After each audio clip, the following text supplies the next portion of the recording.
बिस्मिल्लाहिर्रहमानिर्रहीम। अस्सलाम वालेकुम प्यारे बच्चों। उर्दू सीखने की जुस्तजू रखने वालों को खुश आमदीद। आज हमारा उन्वान है इस्म और हरूफ की पहचान और इस्तेमाल। सबसे पहले इस्म की तारीफ। तो प्यारे बच्चों, दुनिया में कोई चीज़ ऐसी नहीं है जिसका कोई ना कोई नाम ना हो। किसी भी शख्स, चीज़, जानवर या जगह की पहचान के लिए नाम का होना बहुत ज़रूरी है। इस्म के बगैर किसी को बात समझाना बहुत मुश्किल होता है, इसलिए हम गुफ्तगू में इस्म का इस्तेमाल करते हैं। इस्म का मतलब है नाम।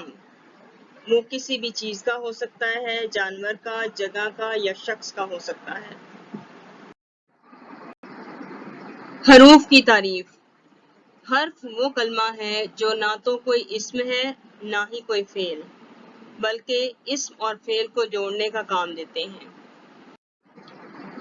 हरूफ क्या हैं?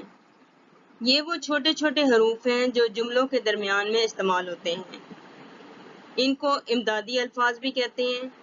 ये खुद कोई मानी नहीं रखते, लेकिन इनका इस्तेमाल जुमलों को बामानी बनाता है। मसलन यहाँ कुछ अल्फाज दिए गए हैं जो हरूफ के तौर पर इस्तेमाल होते हैं।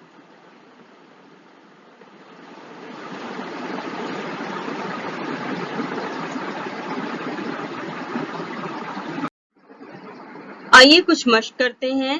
दिए गए जुमलों में से इस्म और हरूफ को अलग अलग करके लिखें।